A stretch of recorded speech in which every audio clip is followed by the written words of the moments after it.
Oh boy. Oh boy. How did it get to this? Wowza.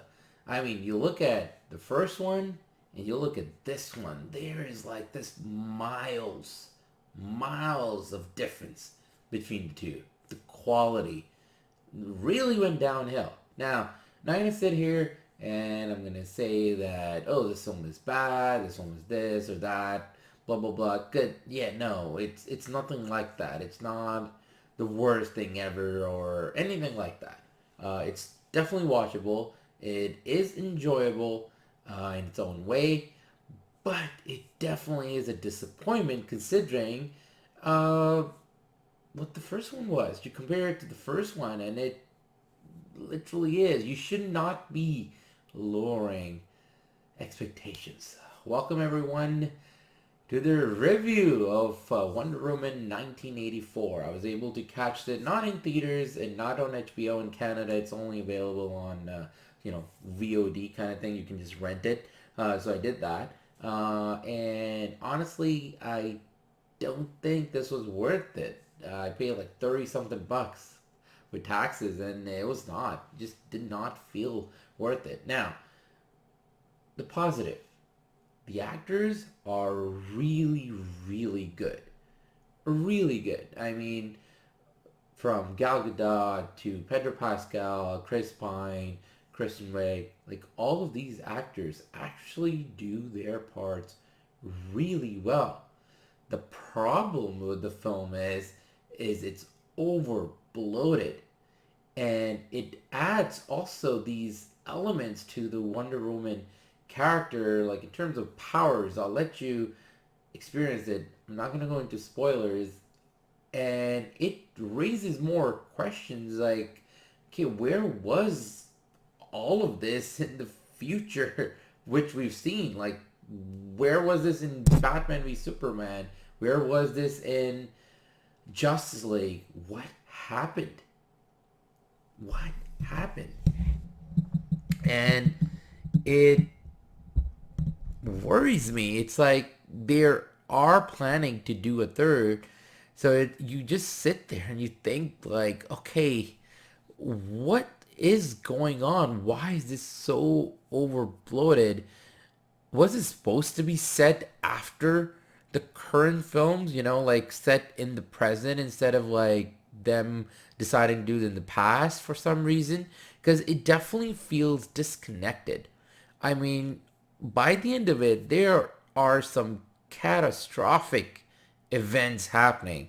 And it's like nobody ever mentioned that later. I think the first one was a perfect film as an origin film, and I do feel after that they should have just brought the Wonder Woman character in the present and just set this film after the Justice League or so.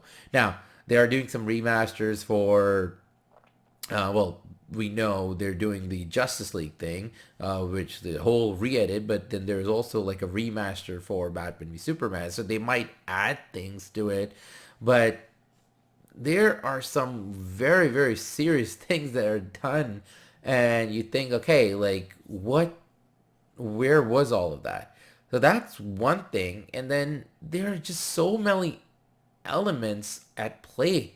You have Barbara, which is Kristen Wiig's character, just Cheetah, and there's that which literally feels ripped off out of like a, kind of a Jim Carrey or Jamie Foxx as Electro or Jim Carrey as the Riddler. Those kind of like there's a specific thread. She's like, okay, she's weird, and then she gets confident, and then there's like the end fight.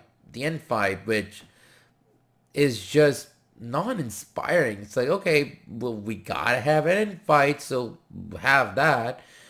Honestly, I feel like this movie should have been just one of the villains. Either they should have chosen Barbara, Kristen Wiig's character, as like the main person, where like they start as friends and then they become foes, or they should have just stayed with Pedro Pascal's character, Maxwell Lord, and then just be that, and then have, if you really want to have a fight, maybe through the stone thing. If you know about this, there is this whole wish thing, if you wish, things happen where Chris Pine's character comes into play. But maybe they should have done something like that. But I think having two characters, then you're bringing Chris Pine's character back, and then you're going to this kind of a horror like plot where like, oh, you got to figure this out, you got to figure that out, we got to go there, figure that out, you got to go there, figure that out. And it's like it kind of demeans the characters because there's this plot line where they got to figure the thing out, what the stone is and everything. And you just also feel like that these Wonder Woman and Barbara, there are two very, very knowledgeable people. They're really smart. They didn't have to go on that journey. And then there are small elements on that journey that add to like actually hurt the character of Wonder Woman rather than help it. And then there's like the iffy CGI, which at times it's fine, it's passable, it's not bad all the time, but there are times that it's really bad. I mean, there's one shot, and you probably have seen in one of the trailers where she's running and it's like really slow motion running, and there's literally a green screen in the back, and you can see like the difference between the two, like her face just plastered onto it. Then there's Cheetah at the end, and it's like, oh boy, even in the dark, for me, it felt CGI. Like they did that smart because then you can kind of hide the CGI. But even then, it was it was noticeable. And yeah, her face thing, I actually was fine at the end. Like the design, I didn't care. It's just that the CGI was bad. And let's say you can go with the CGI and you're like, okay, you know what? It was enjoyable. The fight was enjoyable. And I'm fine with CGI, but in this case, it was not. Um, the fight was just uninspiring. It happened, and it's like okay, and then it ends. And then even at the end, there's a sequence where Wonder Woman needs to get to a place, or she's trying to reach to Maxwell Lord, and then she's trying and trying, and she cannot. But then all of a sudden, she can, and you'll know, and it's something to do with her lasso. And even then, I was like, how? Just now, you could not even do anything, and all of a sudden, it just happens. And then there's the suit at the end. I mean, like for me, at least that was a question. I noticed that her suit, she does not that thing, that powerful suit that she has. Um, how did you just you were going to a place, you did not have it on you, so you just call it? You just call it and it just appears or what? So there's that nitpick. It's just the reason I'm telling you these small details is because throughout the film, it's just that. It just you keep thinking like, why this and why that? And the story is the problem. It's not the actors or anything like that, because I do think Gal Gadot as Wonder Woman is actually even better than the first. She's more confident, right? Like it made sense in the first film, obviously, because she was still new, but it also made sense because she came to kind of our world. She was getting used to the things, and it made sense with the character and like the actress. It was like a good blend. She was still new to the role, but at the same time, it was like in our world, and it worked. It worked, right? Here, it's actually the tables have turned. It's Steve, Chris Pine's character, is who is actually like new to our world, and that whole segment is actually funny, not like hilarious or anything, but it's cutesy funny. It works. There are some good moments, and you kind of get along with it. Now, if you've seen the trailer, you literally have seen a lot of this movie, but you get along with it. But the problem is that a lot of elements that when you start thinking about it, you do feel that the film gets overbloated because there are so many things they could have just not done and have a more focused story. Have Wonder Woman and be like, have a bad Barbara as the bad person, bad character, or Maxwell Lord as like the main bad person. And then I do think just having one, and you kind of feel at times feel that Chris Pine's character Steve, they could have done without him. And there's a reason to it, because the way the Vicious work, it's you could have it's there is this whole sequence at the start which is actually a really good sequence, and it kind of teaches you a lesson, but it does not pay off that much through during the film. So it's like, there's a reason there, the Chris Pine's character is there, and the reason everything is happening, but by the end of it, you just feel like that a lot of it is just there, but it never ends up being something as big as you wanted to. The reason the first movie worked, it was very clear.